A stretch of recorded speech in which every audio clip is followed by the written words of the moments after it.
Hello, and welcome to another interview in my series with product leaders.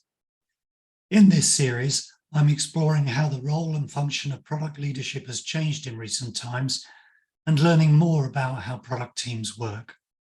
I'm Paul Blunden, founder of UX247, and we help organizations that have a strong digital focus to deliver high-performing products and services. Today, I'll be speaking with Tom Hopkins, Chief Product Officer at Make Believe, and finding out how he got into the product arena and asking where he sees the role and function heading. Hi, Tom. Thanks for joining me. And for the benefit of the audience, can I ask you to introduce yourself? Hi, Paul. Yeah, so my name's Tom Hopkins. Until relatively recently, I was Chief Product Officer at Experian Consumer Services. That's the credit checking, credit scores people, which is a large consumer base in the UK, about 11 million customers and so on, with a decent number of subscribers as well. Just recently, I've gone off alone on my own thing, a new consultancy, which I've called Make Believe, which is a small group of people that I've worked with over the years and who I trust. And we're working with a number of different founders on their own startup ideas. It's quite an interesting sort of change of direction. And I'm also hoping to work with a number of big companies on their sort of startup or innovation, new product ideas over time. Cool. And you've been in product or in a product role for, I think, more than a decade. Can I ask, how did you get into product in the first place? What was it that sort of led you in there? Because you were in consulting before, I think. Well, yeah, I mean, I guess in a way, for a lot of us who've been around for a while in digital, it wasn't really that I got into product, but kind of product, we started calling it that. So I think I've been working digital one form or another since probably the late 90s, when I first started a digital agency, and we didn't call it that then. We either didn't call it anything or called it, as you say, strategy or consulting or that sort of a thing. And over that time, I've done a number of different roles, like, I don't know, account handling, development, actually, and actually really bad design for a period. But I've always been attracted to the bit of the job which is about thinking through complex challenges, trying to create products, trying to sort of make sure that the end result is a product that people like and can use and enjoy, and working, and inevitably, because you can't do it all yourself, working with larger and increasingly larger teams on that sort of a thing. So at the moment it's quite small, but within Experian, we're talking about hundreds of people working together on a venture, and obviously that is essentially what product describes now, is enabling those sorts of teams to produce great products.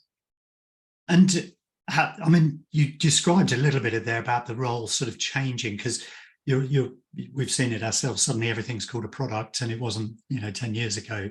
How have you seen the sort of role and function change in that period?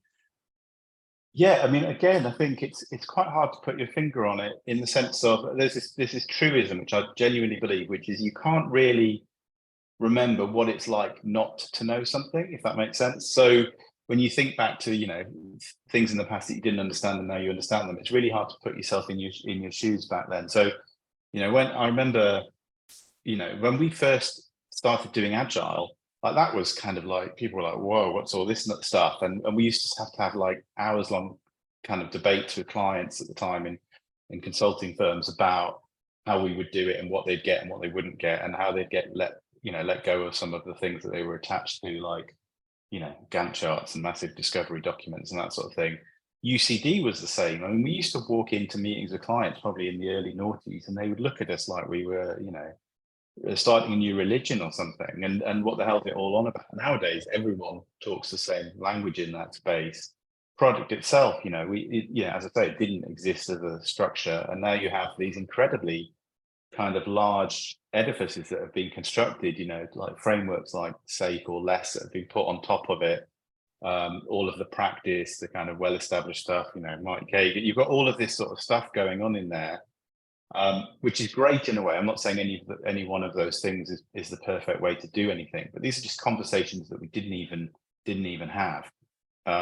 Technology is just so different from what it was like in the early days. We were really pulling everything together, with our bare hands, and it was really kind of scrabble around to make stuff work. But now we've just got the most incredible technologies that underlie it all. So I think there's been this kind of sea change in terms of professionalism and structure, and we're no longer the Wild West. People are coming into it, and it's a sort of established practice that we're dealing with. I think, you can, as I say, you can't necessarily perceive exactly when that change happened, but it's kind of a wildly different way to operate, and in a way much better, because you've got a lot of tools.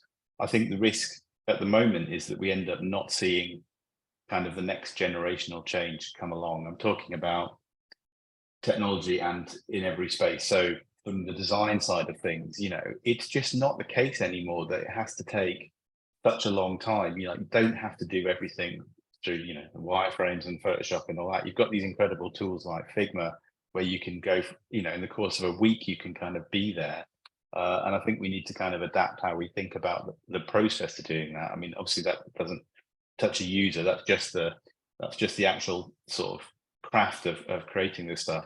But the same thing's true with apps. I mean, these frameworks that exist today, I've become a lot closer to it in the last few months working with startups, and the stuff that you can pull together, I think, is just mind-blowing. And so again, I think product and development organizations in particular, you need to really think about how you're going to match yourself to the cadence.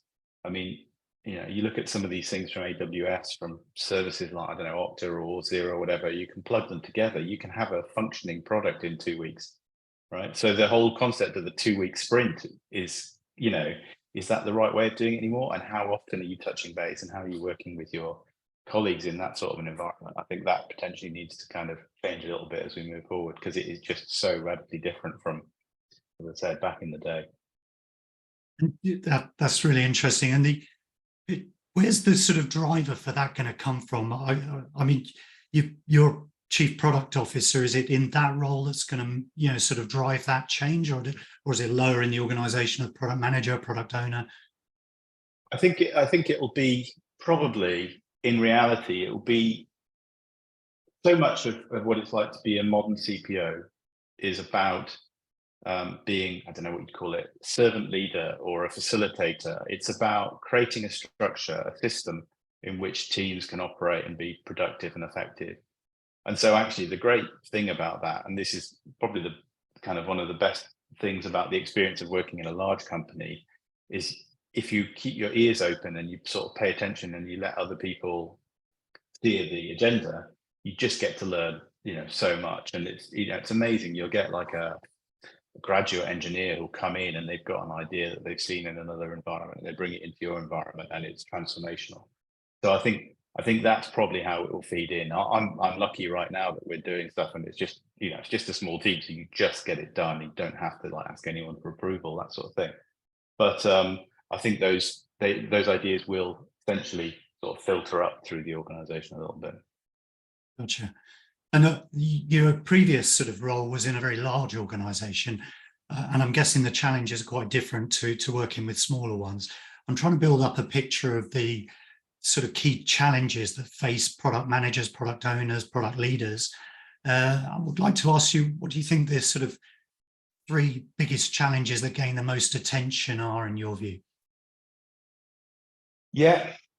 So, I mean, so again, talking about that, so I think the starting point is always in a larger organization, larger than 10 people, is it's a system. You've got to kind of constantly come back and say, what I'm looking at here is a complicated system full of, complicated people working together on complicated projects.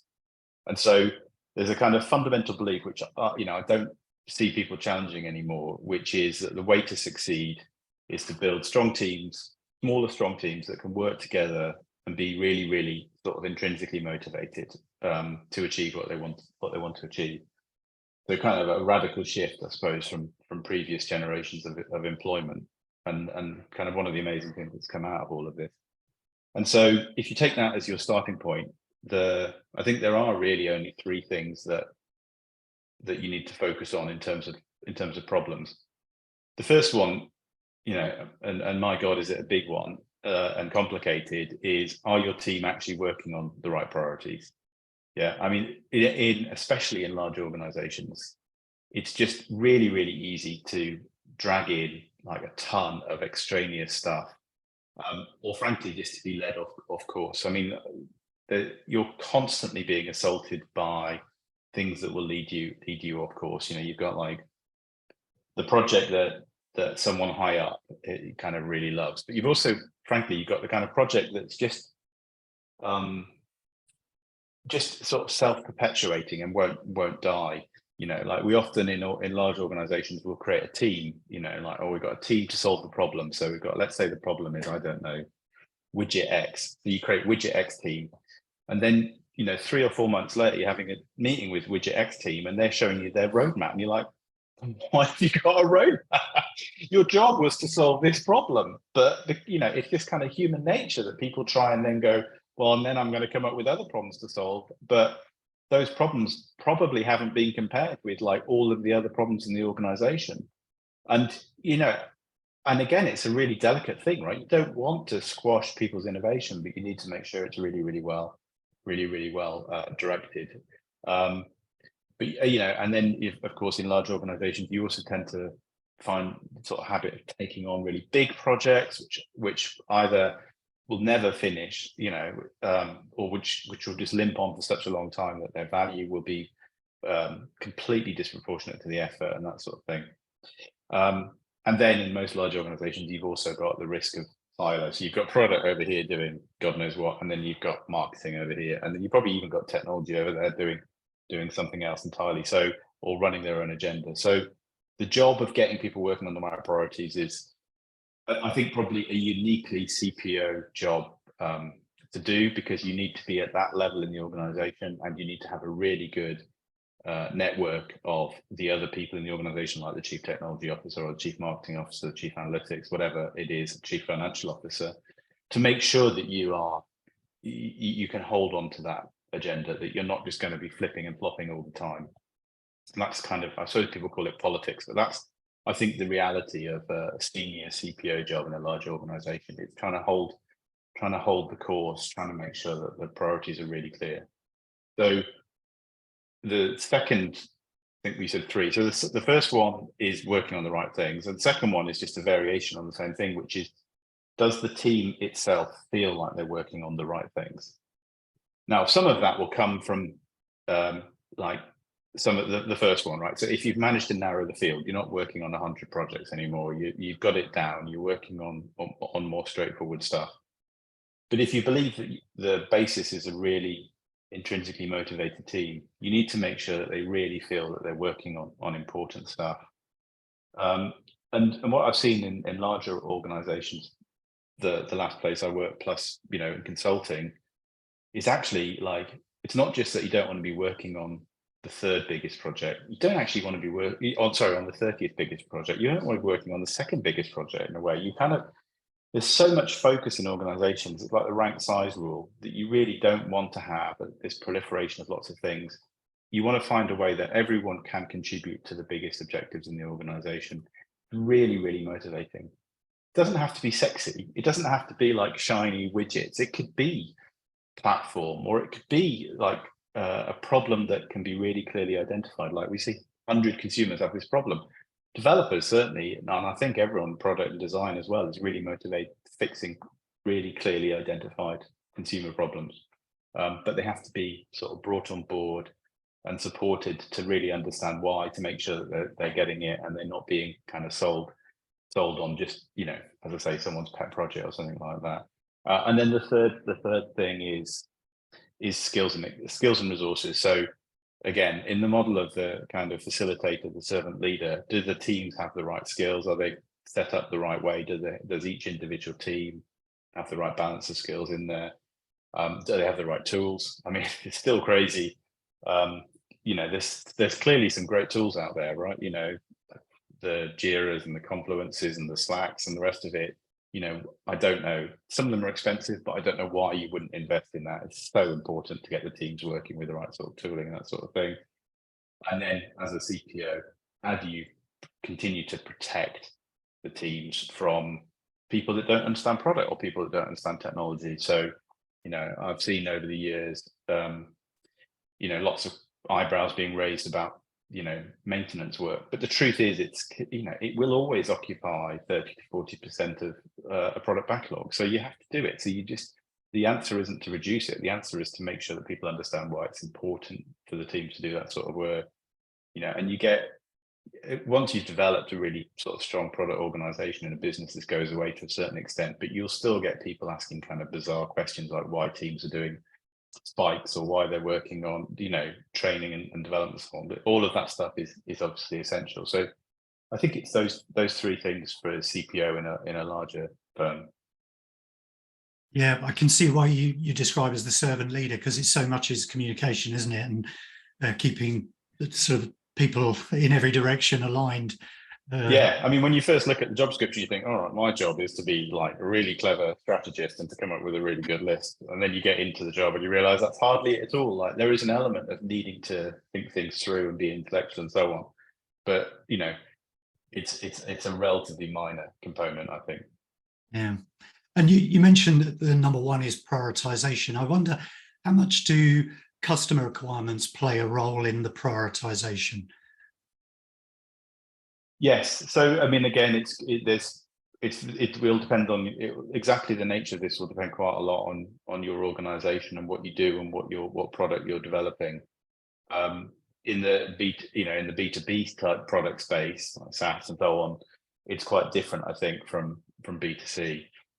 There's an obvious reality, which is if you want to find out what your customer wants, that the worst thing you can do is ask them because they don't know either, right? So you've got to be the role of a product person in a B2C space is not trying to interrogate the user into what they want, but it's trying to understand the user and what their world is and what their problem space is like and how you can take a particular problem that they have, a real problem, not an imagined one, and do something about it and resolve it. And that is, if you're not doing that, then I don't know what you are doing. Within that space, there's nothing more. I don't think there's anything more motivating than hearing from customers, right? Like I've seen it be so incredibly effective. Like, we've had a few in some of the organizations I've worked with. We had like video interviews with customers, which we'd endlessly watch, and they would kind of like be every time people felt a bit lagging, we'd sort of look at these and they would revive people's kind of motivation for what they were doing. Equally, when you're in the minutiae a little bit and you're trying to solve individual challenges and you're trying to get feedback, it can be incredibly positive and reinforcing to speak to real customers. I love doing it. I think all of us love doing it, but it's a bit like eating your vegetables, isn't it? Everyone thinks it's a good idea. Everyone knows it's the right thing to do and it's good for you and it'll make the product better, but you still end up, sometimes in McDonald's kind of thinking, where did it all go wrong? Because you can get sort of distracted by the speed and the pace and deadlines and the need to get stuff out. And I think you can also get distracted sometimes by kind of overly systematized research. And I'm sure this, it's not something that you would endorse, but again, in my career, I've had scenarios where we had a research team and they would do research kind of almost constantly, and they would find out the same things over and over and over again. And I think you run the risk that people get turned off by that. You want to make sure that when you're speaking to customers and when you're playing it back to the organization, there's something new every time that people are learning from. Otherwise, they'll think, "Oh, I've done that job and I can move on to the next thing." It's interesting. In a lot of the interviews, I've had varying sort of opinions on customer centricity. So I think generally people share your view in a way that, yeah, we are customer centric, we want to talk to them. But then you get this kind of, depending on the layers you talk to, people saying, oh yeah, our product managers are scared of talking to customers, or product owners don't want to talk to customers, or there's all kinds of reasons why not. But it sounds like that's not something that you've come across. I can see in your face, actually, it doesn't look like Yeah, I mean, I do think it's more like the vegetables than a kind of philosophical thing. I think people can be lazy. And I think when people aren't motivated, if people do feel that they're working on the project, which is rank 6, i.e. not the top one, and people don't really care about it so much. And so they're starting out in a low motivational space, and then they think, I think I already know the answer. I mean, that's obviously one of the enemies of finding out the answer, is thinking you already know it. People who can think, I mean, this is the kind of classic, isn't it? The CEO, well, I'll use the computer. Do you know what I mean? Like, yes, but not the point, right? Like, you're not the customer. So no, I mean, I would always say that you need to go back to the customer and have a deep understanding of what drives them, and you're fooling yourself if you think you're going to get that by guessing. That said, I do think that the user experience research industry, and that really the user experience industry as a whole, probably hasn't had the same kind of leap forward that the rest of the product and technology industry has had. Or at least if they have, it's patchy. I mean, maybe it's always like this, in the sense that you always have sort of beacons of excellence and less so. So have they really kind of adapted to the modern environment? So to give you an example, well, I've worked on projects where in a number of places, I should say, where we've spent 3-4 months sort of staring at the consumer problem. We've then worked up prototypes using, I don't know, tools like Figma and that sort of thing. And then we've sat in, labs, people's rooms with the cameras and the mirrors, watching customers use these tools and that sort of thing. And so you realize, at Christmas, that you started this in March and you don't know the answer yet, right? And as I say, we're operating in a world where the startup, they're actually in market with their product already. They aren't thinking about it. They're live and they know, right? And equally, what questions can you ask someone, when you've got the biscuits and the white wine in the room, that are really going to elicit the right response? I've seen way too many times, I've seen people say, we asked customers if they liked the app and they loved it. Of course they did. You've given them £50, and so why? You're not going to get straight answers, right? The way that you'll find out if a customer really likes your app is if they install it on their phone and they use it regularly, right? And you're not going to find that out in a testing suite. So I think, in a way, like, a lot of people in product and technology have moved beyond the kind of most obvious forms of research. And I think there's probably a new era of UX and UX research, which kind of picks up on this fact and moves beyond it. Of course, there's amazing progress. And I don't mean to kind of like take the entire industry and go, bad. There's lots of amazing people in that industry doing, I'm sure, really, really good work. And the tool set, I mean, I'm blown away by the tool set. It's just incredible. I mean, it's kind of like nothing amazing kind of shift over the last few years in terms of what people can do and how quickly they can do it. Yeah, that's quite true. Actually, we've seen it ourselves, and in many ways, I think it has transformed the evaluative space quite a lot. In that it's in the team now. Whether the quality of it's great or not, we could debate. But I agree with you. I think, I think the industry. I mean, I've been in it over 20 years, and the methods are still similar. Where the focus has changed. Actually, we do a lot more discovery research now than we ever did before. That kind of thing. You're talking about unmet needs, because they can't tell you what they don't want, but you can, identify the problem space.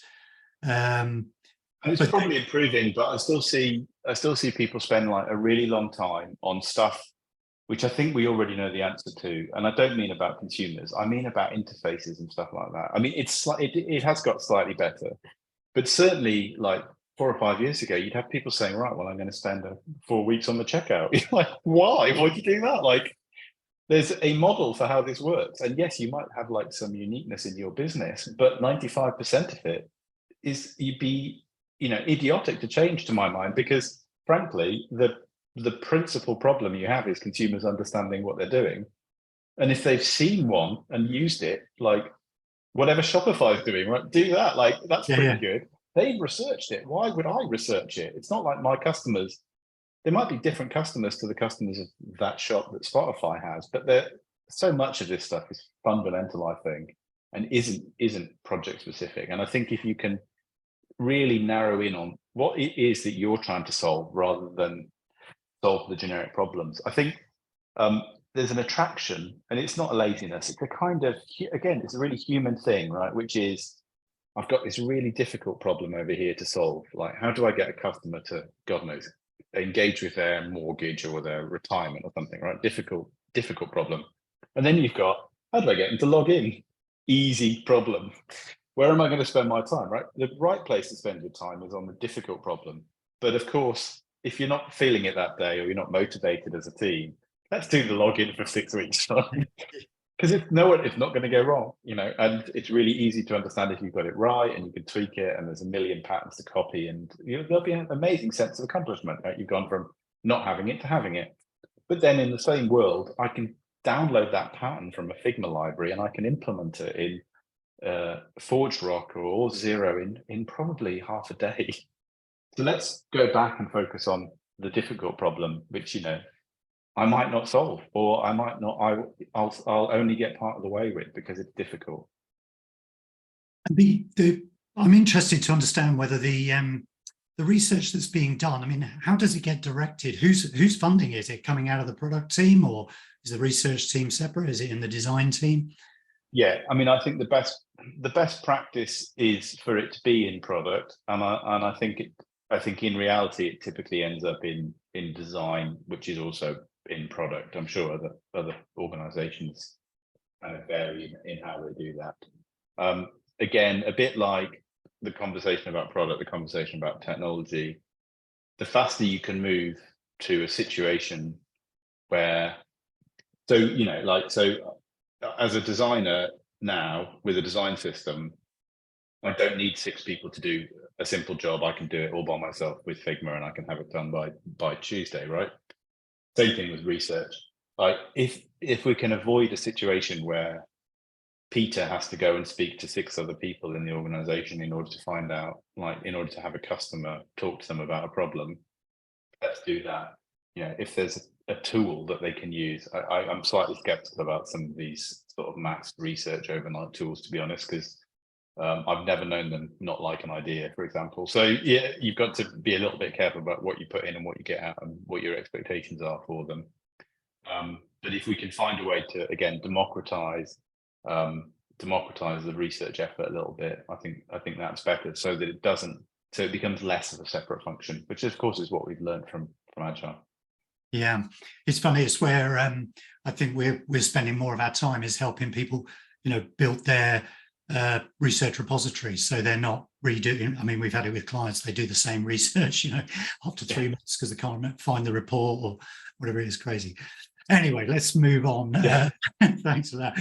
And in moving on, I wanted to ask you about generative AI, and whether you've got any views on that. And I guess perhaps moving into the startup space, you might have a different perspective even. But do you think is it coming for product managers? Is it going to change the product space? Yeah. No, not really. I think it's been fascinating. And again, you forget that we've been here before, right? So maybe not quite the same way. But do you remember when everything was about social media and everything had to become social media, or there was a sort of very brief period where everything had to be blockchain? I'm sure we'll have some other metaverse talk, and you have AI, and it's incredible. What was incredible for like the last 12 months, 18 months was the kind of sudden shift into AI, and more recently kind of shift out of it in terms of product agenda. So it was a really good example of top down, thrown in, find a way to change your product roadmap so that either it is about AI or it includes the letters AI heavily in it, because it was something where companies were getting large valuations, and so the finance people and general management people were really interested in it in case they could kind of experience a miracle like that of their own. For product people, like, will it do product people's jobs? I think that's probably the same answer for all knowledge workers. It is what's the phrase? You won't lose your job to AI, you'll lose your job to someone using AI. So you know, you've got to think like in an environment where some people are prepared to use AI to cut corners, to speed themselves up. You know, if you're not willing to do that, then are you going to be qualitatively worse than other people? Probably. That said, you'll be better than people who are using AI kind of without thinking about it. So my general kind of view is, as with all things, if you're a product person at heart, right, which is about you want to know how things work, you want to kind of deconstruct things, you've got that kind of mindset. You were always fascinated in how to put things together, probably played with Lego. Try it, you know. I've heard a lot of people talking about AI who haven't ever tried it, but it's kind of almost the most accessible technology there is. I mean, obviously you can go and talk to ChatGPT, that's all right. You could also, you can actually run Stable Diffusion model, which is the image generative, probably the main image generative model on your laptop. I mean, it kind of kills it, or you can go and host that with Google or like RunPod or someone for a few dollars an hour. Like, it's really, really cheap. If you've sat there trying to generate pictures through generative AI, you start to understand it a bit better. You start to understand what it can and can't do. A really good one as well is if you've ever been a developer, or if you're still doing a bit of development, or if you just play around with development as a hobbyist, is plug in something like GitHub Copilot. Again, I think it's like $10 or something a month, and it's a brilliant case study for what generative AI is and what it isn't. So I've seen some examples where, you know, we would debugging something and we looking at the code and we just deleted a block of code that wasn't working, and Copilot inserted a replacement that worked, right? And you go, wow, right? But I've also seen an example where it inserted a whole block of text that was just completely wrong, but looked really good, like really plausible, quite complicated. And so it's a bit like the Tesla autopilot, I think. You know, you still need to look out the window and put your hands on the wheel, right? Otherwise you're going to have big problems. But it's useful, and there's no denying it, and it can save you hours. So why wouldn't you do it? So I'm still in the view that AI will help us to become better product people by not by saving us the time to do all of that repetitive stuff that we have to do. You know, starting every project, you know, there's a whole bunch of stuff you have to do, which is actually not very interesting, doesn't really add a lot of value. And if you can find ways to shortcut that process, then I would definitely do it. But I think I sense that we're currently kind of on the kind of, whatever it is called, the slope down from the peak of expectations in AI. So I'm kind of hoping we'll move into a more sensible, slightly less hyperbolic frame of mind in relation to it shortly. Yeah, I hope so too, because it's been a furor the last 6 months. But it's interesting, your comments echo actually a webinar I attended last week where somebody described it, said we shouldn't be thinking about it as artificial intelligence, we should be thinking about it as augmented intelligence, because it's going to be something we work with as a helper, which is kind of what you're describing. Yeah, and I do think the name is very misleading, because as you will have senior people who they really don't know much about it except for the name, and I don't think it maps to the human intelligence really. I think it's an incredible computer tool, but it's more like a bit like, you know, with ChatGPT, you'll get answers out of it which like are beautifully written, very plausible, and wrong. And that's like not infrequent at all. And similarly with the image models, you'll get stuff out of it, and it which isn't really an answer like in the question metaphor, but it's kind of like a question-like answer. Do you see what I mean? Like it's an answer-like output. It looks like an answer, it smells like an answer, but it isn't an answer because there's not been any thought applied between the inputs and the outputs. And I think but it looks so plausible that people are convinced the machine is thinking. And I mean, definitely don't want to get into this now, but there's a whole, you know, Turing, and there's a whole sort of philosophy of computer science that gets into this, is like, at what point is the computer thinking? And you know, maybe that we will get there eventually, but I don't think that's the generation we're on now. What we're at, the generation we're on now, is really convincing outputs that look like it's thinking. but I think you've got to kind of bear in mind that there isn't a critical thought in it. Yeah, yeah. Well, look, we're nearing the end of your time, I think. So I want to ask the final couple of questions I've got. One is really I've been asking all the people I interview for a sort of case study about a product related success they're proud of. And I wondered if you could share anything there.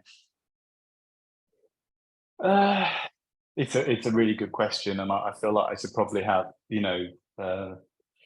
15 answers to hand on this one. I mean, in truth, the last month or two, we launched a few things or got a few things quite close. In the last 10 years at working in Experian, launched lots and lots and lots of really cool stuff, big and small, that sort of thing. And every time we did that, I mean, then we did some really horrible projects that weren't product launches, like we've probably all done them, but like a migration or something, which are actually some of the hardest pieces of work. And you come out of them at the end, like the most proud of the team. And you kind of think that was actually the most incredible thing. And here I am, kind of where I started, but, often with a better foundation for growth. I think, in truth, the thing that when I look back over the last decade that I'm most proud of is the team itself, in terms of, and I don't mean like in some sort of Oscar-winning platitude. What I mean is like the team that Experian has today, that develops products, technology, and product people together with designers, is just night and day different from where it was before. It's lots of small groups of people working together in a coordinated but loosely connected way. I think the people who are working on code, working on design, working on graphics, working on the actual product result, feel connected to what they're doing, understand how it fits into that organization, are motivated. And we can all sit in our sort of back bedrooms with a ZX81 and make computer programs, but getting a large group of people to work together, I think, is always, creating that system is always going to be a kind of much more important outcome than I launched that product in 2019. You know what I mean? Like, it is actually really what we should be trying to focus on. Cool. And finally, Tom, what's your biggest learning since working in the product area?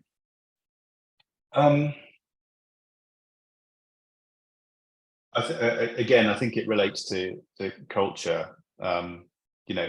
Even like, again, if you've done it, like even a single graduate developer and whatever is coming in with their own mindset, a way of thinking about things, bringing a lot to the party, finding ways to link all of that up and create positive environments where people get to do their best work is the skill. And I sort of hinted at it earlier, but there's a sort of intellectual view of product which is very egotistical, I think, which is about I am the product leader and I am going to set a vision and so on. And don't get me wrong, companies have to have product visions. They have to have I've talked about that, I think. They have to have a really clear sort of mountain to climb, right? We're going to go up that mountain. We're going to get to the top. But at the same time, if you can't get people to want to do it, it's not gonna work. So I think it's probably that shift from the intellectual perspective to the cultural perspective that is the biggest thing I've learned. And it's certainly very different from, as I say, when we started out in digital in the late 90s, and it was kind of really small, and it was about doing it yourself and that sort of thing. And I think it's a great contrast, the ability to work on products where you do understand the detail, but at the same time you're really thinking about the team and the system. So apologies, I wish I had one that was kind of a bit more using my piece of advice for the day, but yeah, that's where I'm at. There is no need to apologize. That's a really interesting answer. Thank you. And Tom, thank you so much for giving me more time than I'd asked for, and I really appreciate it. It's been fascinating speaking to you and hearing your thoughts across such a wide range of subjects. Thanks very much. Brilliant. Thanks, Paul. Well, I hope you enjoyed that interview with Tom. A bit longer than normal. We covered quite a range of subjects, and personally, I'm particularly interested to hear his thoughts on what's needed in research. I couldn't agree more that it's time for some big change. Anyway, That was another interview in my series with product leaders, and do check out the channel to find the others. I'm Paul Blunden, founder of UX247, and we help product people, designers, and people who do research to deliver high-performing products and services. You can find out more about what we do by visiting our website, that's ux247.com, or find me on LinkedIn, connect and message me there, and better still, subscribe to the channel, and there'll be another interview coming along soon. Thanks very much for watching.